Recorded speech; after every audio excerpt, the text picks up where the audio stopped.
여러분, 요즘 날씨가 갑자기 추워지고요.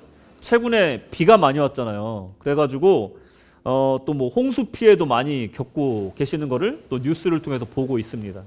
어느 날 밤에, 늦은 밤에 좀 무섭게 비가 막 쏟아지는 날인데 새벽에 잠이 안 와서 딱 눈을 떴는데 어떤 분들의 얼굴이 쓱쓱 스쳐가더라고요. 이 험한 날씨에 이 잠자리는 편하신지, 식사는 잘 하고 계신지 참 걱정이 되는 얼굴이 몇몇 이게 떠올랐습니다. 죄송합니다. 옆에 분은 좀 얘기 좀 해주세요. 옆에 집 두부공장 오늘 시간이 좀 안 맞아가지고 자유롭게 지금 청소를 하시는데 좀 얘기 좀. 저희 설교 박자에 맞춰서 하시니까 좀 제가 헷갈려요. 자, 그래서 이제 그분들이 생각이 났는데 새벽에 그분들 위해서 기도하다가 아침에 와서 이제 전화를 드리고 교회로 오십시오. 좀 어떻게 지난 밤에 어떻게 잘 주무셨습니까? 하면서 이제 좀 초대를 해서 저희가 드릴 수 있는 부분을 드리고 또 기도해 드리고 이렇게 돌려 보내드렸는데 여러분, 우리가 살고 있는 호주가요, 일명 선진국입니다. 풍요한 나라입니다. 잘 갖춰진 사회 인프라와 시민 의식 등을 갖춘 그야말로 풍요로운 나라로 우리는 알고 있어요. 이 과거에는 호주에 이민해 와서 산다고 그러면 한국 사람들이 뭐라고 얘기했냐면, 야, 좋은 나라 가서 호의호식하면서 잘 사는구나, 이렇게 다들 생각을 했어요. 그런가요? 다 똑같이 살지 않나요? 근데 그렇게 생각들을 많이 했어요. 우리가 뭐 선진국에 와서 산다 생각을 했겠죠. 그러나 이 밝은 면이 있으면 또 반대편에 또 어두운 면이 있기 마련입니다. 이 호주의 빈곤 상황을 생각보다 정말 심각합니다. 여러분 알고 계십니까? 그 상황은요, 장기적으로 지속되고 있고요. 더군다나 더 악화되고 있어요. 저도 이제 어떤 분한테 들어서 실제로 구세군에서 통계가 매년마다 나오거든요. 그걸 찾아봤는데 20명 중에 1명이 이 쓰레기통에서 음식을 찾아 먹은 경험이 있다라고 답변을 했대요. 믿을 수 있으시겠어요? 이 호주에서 20명 중에 1명이 쓰레기통에서 음식을 찾아서 끼니를 때운 적이 있다는 거예요. 그리고 식사를 결식하는 인구를 봤더니 3,586명 중에 55%가 식사를 겨룬 경험이 있고 23%가 유통기한 지난 음식을 섭취한 적이 있다라고 데일리 텔레그래프에서 보도를 했습니다. 그리고 응답자의 62%가 자녀들에게 음식을 주기 위해서 자기가 대신 굶은 경험이 있다라고 62%가 대답을 했대요. 그리고 응답자의 43%가 기저귀나 분유와 같은 이 필수품을 구매할 여력이 없다고 응답을 했답니다. 저는 도저히 이 통계를 보고 믿어지지가 않더라고요. 아니, 이 호주 땅에 이렇게 가난한 사람이 많고 힘든 사람이 많다는 거야. 이해가 안 갈 정도로 그 수치가 너무나 높았어요. 그 점점 높아지고 있답니다. 거기다가 이 통계에 잡히지 않는 사람들이 있잖아요. 렌트비와 생활비 상승으로 하루하루 버겁게 견뎌나가는 사람들은 이 통계에 잡히지도 않습니다. 솔직히 저도 호주에서 그저 복지가 좋고 사회의 안전망이 잘 구축되어 있어서 문제가 없다고 생각을 했어요. 하지만 제가 우리 교회에 부임하고 와서 이 모퉁이 사역을 시작하고 나서부터 금요일마다 우리 지역에 있는 이웃들을 만나고 그분들의 이야기를 들어보면 참 눈물 나는 얘기들이 많이 있더라고요. 이 호주에 얼마나 많은 사람들이 빈곤과 또 어려운 상황 때문에 피부로 느끼면서 고통받고 있는가 하는 것을 이 모퉁이 사역을 통해서 많이 매주 만나고 있습니다. 이 전에 모금을 나가면요, 그저 좋은 일 하는 거야. 또 교회에서 하는 일이니까 열심히 참여해야지 라고 생각을 했는데 요즘에는 저 모금통을 보면요, 한 사람 한 사람의 얼굴이 떠오릅니다.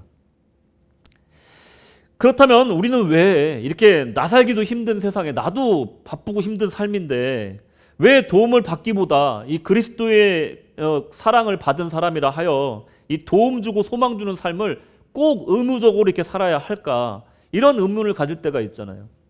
저는 학교에서 불우이웃돕기 헌금을 내라고 그러면 그걸 또 아버지한테 얘기를 하면 꼭 아버지가 그랬어요. 야, 우리 좀 도와달라고 그래라. 맨날 그랬어요. 아니, 우리도 힘든데 왜 우리가 그 사람들 도와줘야 되냐, 이런 얘기를 많이 하셨거든요. 사실이 그랬고, 아니, 우리도 힘든데 왜 우리가 그 사람들 도와줘야 되냐, 그런 얘기를 많이 들으면서 자랐단 말이에요. 이 빈곤과 불의의 문제에 대해서 하나님은 도대체 어떻게 생각하시고 계시고 또 성경은 어떻게 가르치고 계신가, 우리 살펴볼 필요가 있습니다. 우리가 하고 있는 이 선한 일이 단순하게 이 선행이 아닌 어떤 신앙적인 또 성경적인 신학적인 근거를 가지고 있는지 살펴보고 알고 행하는 것이 더 좋지 않겠는가라는 생각을 가져봅니다. 그래서 한번 그런 시간을 가져보도록 하겠습니다. 이 자비와 정의와 공의의 하나님이라는 관점에서 볼 때 이것을 좀 이해할 수가 있다는 겁니다.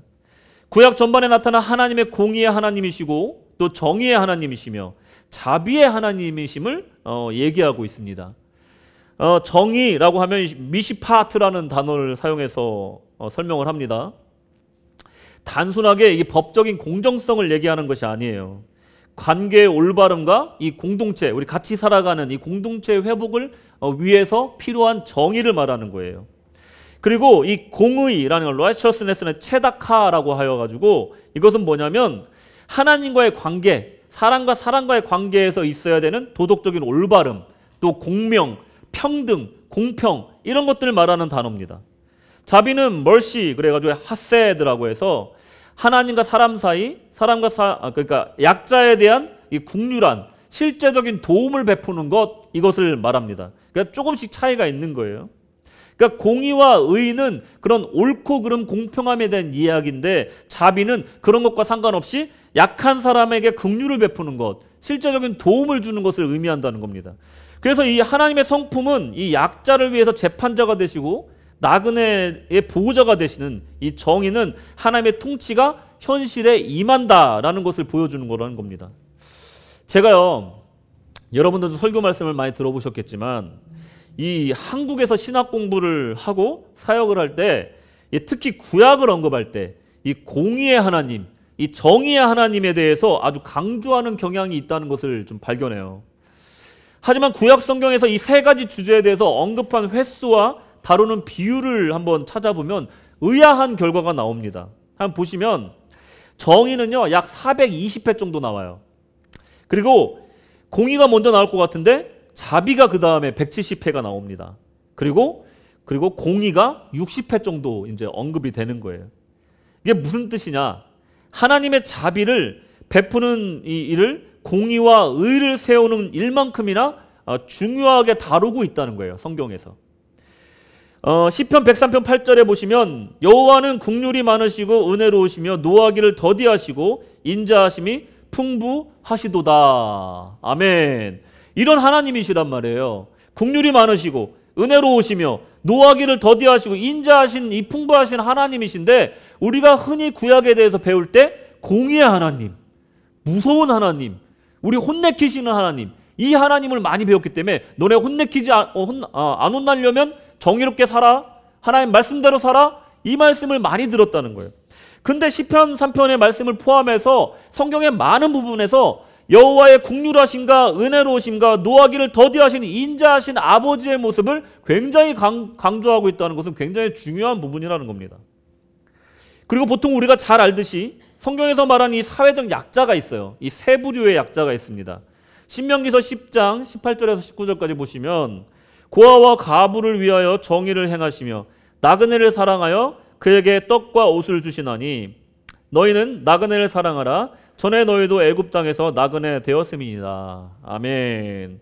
자, 이 세 부류 누굽니까? 첫째로 고아와 과부와 나그네. 이 주된 약자로 이렇게 이 세 부류의 사람에 대해서 하나님이 중점적으로 관심이 있다라고 우리는 배웠어요. 근데 실제로 성경 전체를 보면요, 이 세 부류의 사람뿐만 아니라 모든 사람에게 하나님은 관심이 있다는 것을 우리가 알 수가 있습니다. 어려움 당하고 있는 모든 사람이 하나님의 긍휼의 대상임을 우리가 알 수 있다는 거예요. 한번 표를 보겠습니다. 가난한 자는 약 200회 정도 언급되고 있고요. 나그네 90회, 또 억눌린 자, 학대받은 자 60회, 과부 55회, 고아 40회, 병든 자 약 30회 정도 이렇게 언급이 되고 있어요. 그러니까 우리 하나님의 관심사는요, 이 세 부류의 사람에게만 관심이 있는 것이 아니라 모든 종류의 어려움 당한 사람들에 대해서 하나님은 긍휼한 마음, 은혜의 마음을 품고 자비의 마음을 품고 계시다는 것을 우리가 알 수가 있다는 거예요. 공의와 정의와 자비는 모두 하나님의 성품입니다. 그 어느 것 하나 뗄래야 뗄 수 없는 하나님의 귀한 성품이에요. 근데 그 어떤 것만 강조되는 것은 잘못됐다는 겁니다. 자, 두 번째로 자비의 대상이자 전달자인 우리라는 개념을 생각해 봐야 돼요. 우리도 하나님의 자비가 필요한 존재죠. 할렐루야. 네, 우리는 죄성을 갖고 있는 인간들이고 또 연약한 존재들이기 때문에 하나님의 긍휼이 필요하지 않은 사람은 이 세상에 없습니다. 나는 아무 도움 없이도 세상을 살 수 있어 라고 말할 수 있는 사람은 아무도 없다는 거예요. 우리도 그런 대상에 포함된다는 겁니다. 그런데 우리가 오늘날 나살기도 바쁜 이 세상에 이 정을 나눠주고 받기만 하는 것이 아니라 이 온정을 베풀어야 되는 이유가 무엇인가 더 깊이 한번 찾아보겠습니다. 우리 하나님은 우리에게 무한한 자비를 베푸신다는 것을 먼저 볼게요. 신명기서 10장 18절 아까 보셨죠? 고아와 과부를 위하여 정의를 행하시며 나그네를 사랑하여 그에게 떡과 옷을 주시나니. 아멘. 언제나 우리를 돌보시는데 그저 막연하게 돌보시는 게 아니라 우리에게 정의를 행하신대요. 억울한 일 없게 우리를 보호하시는 거예요. 그리고 거기다가 떡과 옷을 주신대요. 실질적인 도움을 주신다는 겁니다. 이게 구세군의 정신과 참 맞는 부분이죠. 이런 일을 하실 때 까마귀와 천사를 사용하셔서 하실 때도 있지만 영적인 존재를 이용해서 하시는 적도 있지만 대부분 이런 일을 하실 때 이런 선한 일을 하실 때 그분의 사랑하는 백성들을 통해서 일하신다는 것을 우리가 잊지 말아야 된다는 겁니다. 우리는 받는 존재이기도 하지만 우리는 하나님의 도구이기도 하다는 겁니다. 그래서 우리가 때로는 도움을 받고 필요한 것을 얻고 의지할 언덕을 제공받지만 또 우리가 그런 역할도 해야 된다는 것입니다. 우리가 받았다는 것은요, 곧 흘려 보내야 된다는 것을 의미하는 겁니다. 유대인들은 지금도 이 사회적 약자의 도움이 필요한 이웃들을 위해서 선행을 하는 것을 굉장히 중요한 덕목으로 삼습니다. 그래서요, 여러분, 이제 안식일이 되기 전에 이제 금요일날 저녁에 장사가 끝나잖아요. 그러면 시장에 가면요, 팔다 남은 채소 같은 것을 그냥 무상으로 다 약자들에게 나눠준대요. 그런 다음에 그것을 그냥 가져가는 것에 제약을 두지 않는다는 겁니다. 그리고 그 누가 그거를 막 갖다가 자기가 팔려고 가져오는 것도 굉장히 사회적으로 지탄을 받게 된대요. 그래서 정말로 필요한 사람들이 가져갈 수 있게끔 다 이 매대에 올려놓고 가져가라, 프리 이렇게 한다고 합니다. 그리고 정기적으로 기부를 하는 것을 굉장히 중요하게 생각한대요. 그리고 유대인들은 이것을 체다케, 아까 공의라고 얘기했잖아요. 그러니까 우리가 기부하는 것이 자비이기도 하지만 이건 하나님의 공의다, 의로운 일이다, 선한 일이기도 하지만 이것은 정말 하나님의 공의로운 일이기 때문에 우리는 해야 된다라는 생각을 가지고 이 체다케라고 부른다고 합니다. 하나님의 공의로움을 자신들로 따라서 실천해야 한다라고 믿는 것이에요. 이 실천 내용을 구체적으로 보면 이렇다고 해요. 안식일이 되면요, 가난한 이웃을 초대해서 안식일 식사를 같이 나눠 먹는 것이 전통적인 미덕이라고 해요. 같이 저녁 식사를 하는 거예요, 안식일 저녁을. 그리고 회당에 모이면 율법 봉독 후에 이 기부를 한다고 합니다. 그리고 이 안식일 전에 체다카 상자에 기부금을 이제 내고 금요일 오후에 가족들과 함께 헌금함에 같이 아이들도 손잡고 가서 같이 기부를 한대요. 그 다음에 환자를 방문하고 고아를 보호하고 노인을 섬기는 일을 이 안식일 전후로 이 계획해서 실천한다고 합니다. 그래서 실천하고 고치고 하는 일들을 통해서 그들이 이제 하나님의 공의를 이 땅에 이루어간다라고 믿는다고 합니다. 이 탈무드의 가르침을 보면요, 체다카는 기도보다 더 높은 덕목으로 평가를 받는 이 경건 행위다라고 그들은 믿는다고 해요. 기도보다 이 체다카가 더 높은 경지에 이런 영적인 활동이다라고 믿는다는 거예요.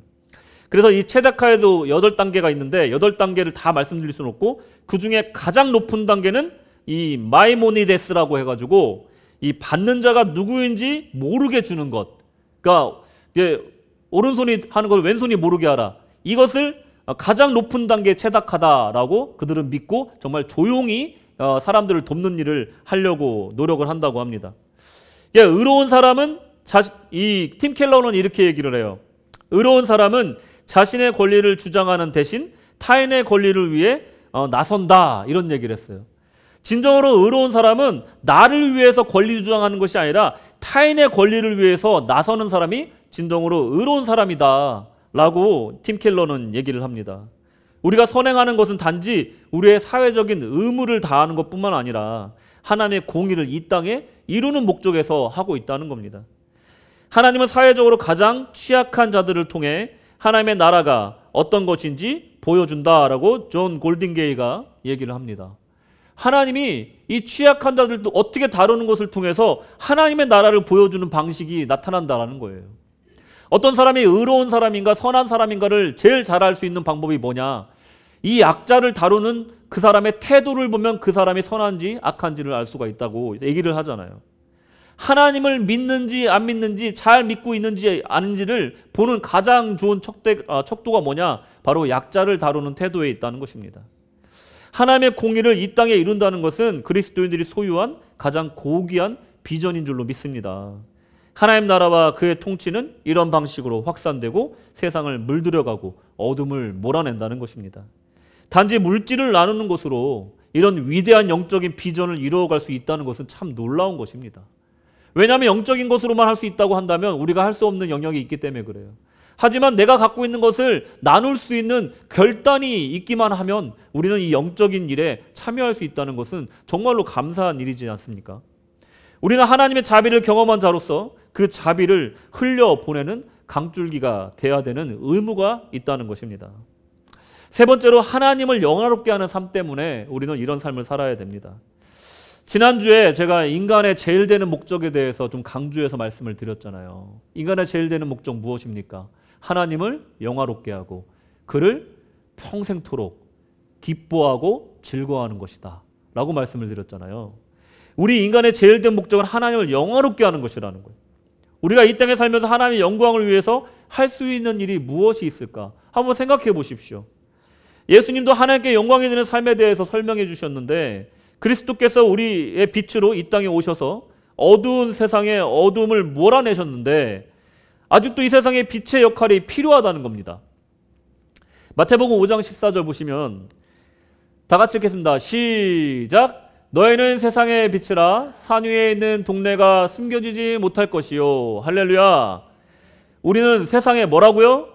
빛입니다. 빛.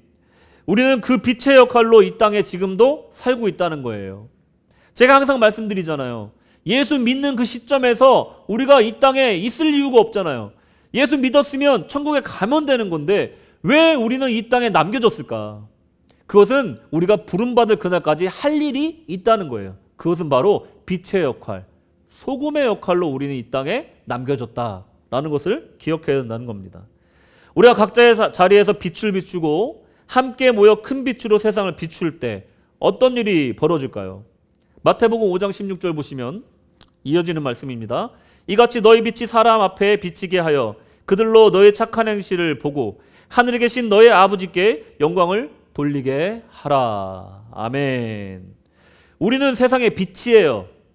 우리가 그 사람들 앞에 우리의 빛을 비치니까 어떤 결과가 나타난다고요? 하나님께 영광이 돌려진다는 겁니다. 그러니까 우리가 이 땅에 있는 이유가 빛을 비추는 역할인데 그 빛을 비췄더니 착한 행실로 사람들 앞에 행했더니 그것이 나에게 영광이 되는 것이 아니라 하나님께 영광으로 돌리게 하더라. 글로리파이 됐더라. 이 얘기를 지금 예수님께서 하고 계신 거예요. 너희는 빛이야. 착한 행실과 또 하나님 안에서 빛으로서의 그 행실을 할 때 그것이 곧 하나님께 영광이 되는 행실로 나타나게 된다. 너의 인생의 목적이 그것을 통해서 이루어진다. 라고 예수님이 지금 설명해 주고 계신 겁니다. 하나님께서 우리에게 어려운 거 원하지 않으시는 거예요. 예수 믿는 거 참 쉽잖아요, 여러분. 그냥 예수 믿으면 천국이잖아요. 예수 믿으면 영생이잖아요. 너무 쉬워요. 근데 문제는 뭐냐면 우리가 바로 천국에 안 간다고 아까 말씀드렸잖아요. 그 사는 동안의 삶이 참 어려운 거예요. 믿음 지켜가면서 그 믿음을 깊이 또 묵상하면서 또 예수님 닮아가는 삶을 살아가면서 한 걸음 한 걸음 예수님 닮아가는 그 삶을 살려고 애쓰고 힘쓰잖아요. 그게 힘든 거예요. 예수 믿고 구원받는 건요, 믿기만 하면 되는 거지만 정말 주님 닮은 사람으로 하나님께 영광 돌리는 삶으로 사는 것이 그것이 힘든 것이라는 거예요. 근데 포기할 수 없는 우리의 비전이고 목적이 바로 하나님께 영광되는 삶이라는 것입니다. 그러니 우리가 앞으로 몇 날을 살든 몇 년을 살든 우리가 이 일을 위해서 지금 남겨졌으니 하나님의 영광 돌리기 위해 우리의 빛의 사명 감당해야겠다. 이 마음으로 오늘도 여러분들 참여하신 줄로 믿습니다. 이사야서를 보시면요, 내가 기뻐하는 금식은 흉악의 결박을 풀어주며 멍에의 줄을 끌어주며 압제당하는 자를 자유하게 하며 모든 멍에를 꺾는 것이 아니겠느냐. 또 줄인 자에게 내 양식을 나눠주어 주며 유리하는 빈민을 집에 들이며 헐벗은 자를 보면 입히며 또 내 곤욕을 피하여 스스로 숨지 아니하는 것이 아니겠느냐. 이사야 선지자는요, 하나님 앞에 의미 없는 금식 하지 마라. 순종 없는 제사 드리지 마라. 하나님 기뻐하시는 것이 뭐냐? 그것은 자비와 공의와 의로운 삶을 선포하고 그것을 네 삶 속에 나타내는 것이다. 작은 것 하나라도 그렇게 해라. 지금 말씀하고 계신 겁니다. 이것을요, 따지기 좋아하고 논쟁하기 좋아하는 사람은 어떻게 하나님 앞에 우리의 행실을 자꾸 들이미냐 말할 수 있겠지만 아닙니다. 믿음과 행실은요, 동전의 양면이에요. 믿음이 있다 하면서 행위가 없는 사람은 그건 거짓된 믿음이고요. 행위가 있는데 믿음이 있는 사람은 그 사람은 가식적인 사람이라는 거예요. 믿음과 행위는요, 그저 하나 붙어 있는 거예요. 믿음이 있으면 행위가 나오는 것이고 행위는요, 믿음을 통해서 나오는 것이라는 거예요. 그러니 우리가 예수님 말씀에 또 집중할 필요가 있어요. 마태복음 25장 35절 36절에 보시면 내가 주일 때 너희가 먹을 것을 주었고 목마를 때 마시게 하였고 나그네 되었을 때 영접하였고 헐벗을 때 옷을 입혔고 병들었을 때 돌아보았고 옥에 갇혔을 때 와서 보았느니라. 임금이 대답하여 이르시되 내가 진실로 너희에게 이르노니 너희가 여기 내 형제 중에 지극히 작은 자 하나에게 한 것이 곧 내게 한 것이니라 하시고. 아멘. 지난주에 어떤 분이 연락이 왔어요.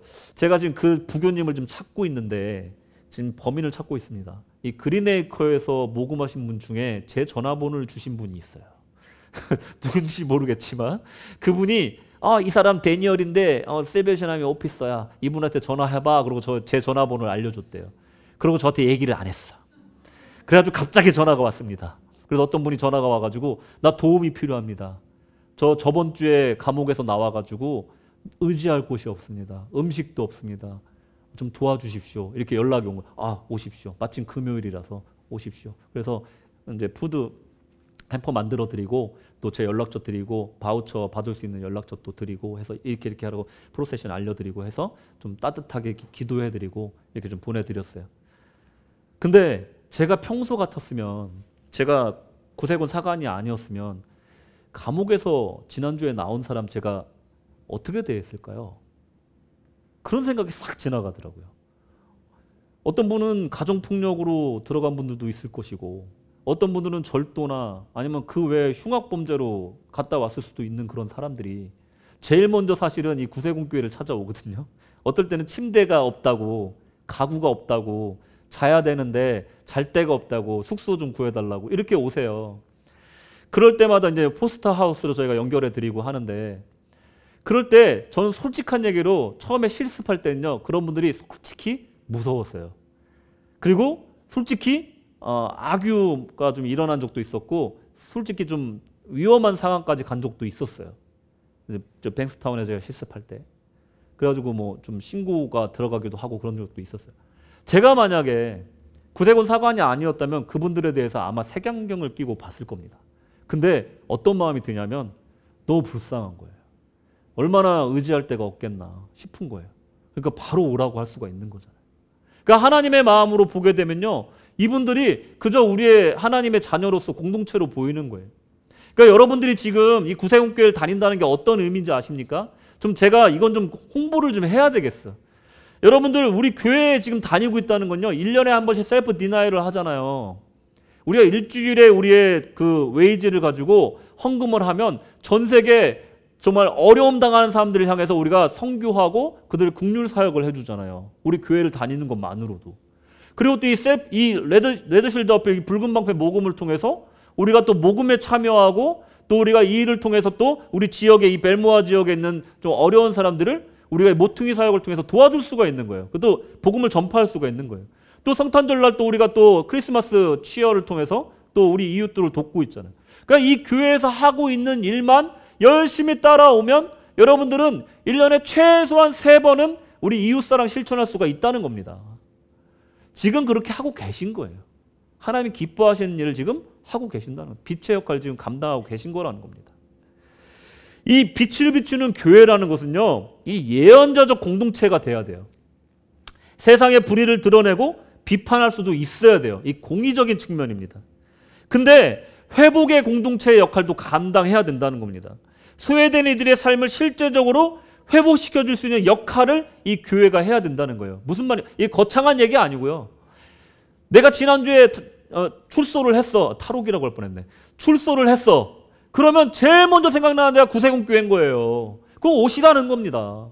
할 수 있는 한 우리가 최대한으로 도와드릴 수 있다는 겁니다. 그게 교회의 역할이 돼야 된다는 거예요. 내가 난민으로 왔어. 근데 제가 실제로 이런 분이 있었는데 아기가 셋이에요. 근데 남편이 정말 안타깝게도 자살을 하셨어. 근데 이분이 너무나 오셔가지고 너무 그 얘기를 풀어놓고 얘기하시는데, 처음엔 주저하면 얘기 안 하는데 나중에 제가 기도해드릴까요? 얘기했더니 그 얘기를 하시는데 정말 너무 슬프다고 하면서 너무 진짜 목 놓아 울다가 하시면서 저도 안고 같이 울고 기도했는데, 그런 분들이요, 우리 교회에 정말 제일 먼저 생각나는 곳이 되어야 된다는 거예요. 그게 바로 회복의 공동체로서의 우리 교회의 역할이라는 겁니다. 또 젊은 청년들이 두 부부가 비자의 문제로, 직장의 문제로, 건강의 문제로 암에 걸려서 힘들어하는 그 청년들이 우리 교회에 와서 기도받고, 그러고 또 직장을 얻게 되고 생활이 안정되고 이제 비자도 받고 와서 매번 자기 애기 낳았다고 와서 또 기도받고 가고 하는 이 브루노와 프리실라가 있지 않습니까? 이런 일들을 우리가 계속해서 해나가고 있는 거예요. 이게 바로 회복의 공동체로서의 우리 교회의 역할이라는 겁니다. 세상의 가치와 또 다른 이 대안적인 공동체 역할을 우리 교회가 해야 된다는 거예요. 세상은 비록 모든 물질주의와 또 경쟁주의로서 약한 자는 살아남지 못하는 정말 이 약육강식의 세상일지라도 우리 교회 안에만 들어오면 세상의 질서가 아니라 하나님의 통치 가운데 은혜를 풍성하게 누릴 수 있고 국률함을 느낄 수 있고 자비를 누릴 수 있는 그런 공동체가 돼야 되는 것이 교회의 역할이라는 거예요. 이가 바로 빛을 비추는 교회의 역할이라는 겁니다. 이거는요, 구세군 교회만 해야 될 일이 아니라는 거예요. 우리는 실질적으로 이것을 한 손에 말씀을 들고 한 손에 빵을 들고 그것을 실질적인 도움을 주면서 그들에게 복음을 주는 그 역할을 감당하는 것이라는 겁니다. 왜 그렇습니까? 구원하기 위해 구원받은 우리의 역할 때문에 그렇다는 거예요. 그러니 이 모습을 통해서 우리가 참여하는 것은 이 세상 한복판에서 하나님의 나라를 이루어가는 역할을 감당해야 된다. 그런 의미에서 이 빛을 비추는 교회의 역할이 필요하다, 이런 겁니다. 우리 주변엔요, 가난뿐만 아니라 난민과 이민자, 가정폭력, 또 중독의 문제, 또 버려지고 방치되는 아이들이 있습니다. 실제로 이 서리힐에 가면요, 10대 청소년들의 그 쉘터가 있는데 가정폭력이나 아니면 또 중독, 여러 가지 또 홈리스네스 티네이저가 있어요. 그 친구들이 와서 잠깐 쉬어갈 수 있는 그런 공간이 오아시스라는 곳이 있어요. 그런 역할을 감당하고 있다는 거예요. 그 외에 정말 너무 많은 문제들이 세상에는 있잖아요. 그런 것들의 문제를 겪는 사람들을 위해서 우리가 빛의 역할을 감당해야 된다. 이런 이들을 위해서 복음의 진리의 빛을 비추는 일이 필요하다라는 것입니다. 이런 일을 할 때 우리는 어떤 공의나 의로운 마음도 필요하겠지만 하나님의 자비의 마음, 또 긍휼한 마음을 우리 안에 가득 채우고 그들에게 기꺼이 나아갈 준비를 해야 된다는 것입니다. 그리고 우리는 그들을 판단하기보다는, 그들의 행색을 평가하기보다는, 그들의 몸에 냄새난 것을 우리가 피하기보다는 그들을 품어 안을 수 있는 넓은 사랑의 도량이 필요하다는 것입니다. 자비와 의와 공의는 한 몸이고 나눌 수가 없습니다. 의로운 사람이 하나님과 관계없이 일하고 이웃에 대한 사랑이 없이 비판하고 판단만 한다면 공의가 없는 것입니다. 공의롭고 의로운 사람이 그 안에 사랑이 없다면 그것은 하나님을 모르고 율법만 아는 율법주의자가 되는 것입니다. 누구든 교회에 오면 지지를 받고 위로를 받는 것이 되어야 된다는 것입니다. 교회의 구성원 누구도 교회를 찾는 사람들을 거부하거나 편견을 갖고 대해서는 안 된다는 것입니다. 우리 교회는 그리스도의 마음으로 모든 사람을 섬기고 그들에게 이 소망의 빛의 역할을 감당해야 될 줄로 믿습니다. 여러분, 지난 2주간 또 삶을 통하여서 모퉁이 사역을 통해서 열심히 이 일에 참여해 주셔서 감사합니다. 앞으로 이런 하나님의 공의와 의와 또 이 자비의 마음을 품고 이 일에 더 열심히 참여해 주시기를 주님 앞에 또 권면드립니다. 할렐루야. 아멘. 결론입니다. 이번 레드실드 어필의 슬로건은 Be the hope people need라는 이 로마서 15장 13절의 말씀으로 통해서 슬로건을 제시하고 있습니다. 2025년도 4월 6일부터 시작해서 이제 6월 달까지 진행이 되고 이번 주가 바로 이 레드실드 어필 위켄드입니다. 그래서 아직 끝나지 않았습니다. 기회가 아직 남아 있습니다. 여러분들 혹시라도 참여하길 원하신 분들은 6월까지 진행되는 이 레드실드 어필에 더 열심히 참여해 주시고 지역사회 복음화와 또 국률 사역을 위해서 참여해 주시기 바랍니다. 우리 구세군은 지난 4월에 극기주간을 통해서 또 우리 해외에 있는 이들을 위해 도왔고, 우리 교회는 또 도어웨이 서비스와 바우처와 반찬 배달 서비스, 또 그리고 이 모퉁이 사역을 또 진행하고 있습니다. 그리고 우리 교회에 관련 있는 뿐만 아니라 이 도움이 필요한 분들, 또 장례를 위한 또 장소와 식사봉사, 또 예배를 집례해드리고 있습니다. 이 모든 일들이 한 손의 말씀을 한 손의 빵을 이라는 이 슬로건과 맞닿아 있고요. 마음은 하나님께, 손길은 이웃에게, 그리고 하나님 사랑, 이웃 사랑을 실천하기 위한 사역들이라는 것을 잊지 마시고, 이 구세군교회 다니는 것만으로도 이런 사역에 참여한다는 것을 자부심을 가지시기 바랍니다. 선행이 전부가 아니라는 말을 굳이 하지 않겠습니다. 우린 다 알고 있습니다. 하나님의 사랑으로 하는 것입니다. 하나님을 예배하는 것과 그분을 섬기는 일은 당연한 우리의 의무이자 기쁨을 강조하지 않겠습니다. 당연히 우리는 하나님을 기뻐합니다. 그분을 예배합니다. 오늘 우리가 이 땅에서 하나님께 영광을 돌리는 삶을 살기 위해 여러 가지 방법 중에 이런 일들도 있다는 것을 다시 설명하지 않아도 될 것이라 믿습니다. 하나님을 사랑하는 사람은 누구나 그 마음에 따뜻한 자비와 긍휼이 흐르고 분명한 공의와 의가 하수처럼 강물처럼 흐르고 있음을 믿기 때문에 그렇습니다. 오늘 내가 구세군교회를 통해 하나님께 영광을 돌리고 이웃을 사랑하는 일에 동참한 우리 모두를 하나님께서 기뻐하실 줄로 믿습니다. 그리고 하나님께 영광을 올려드립니다. 박수 올려드리겠습니다.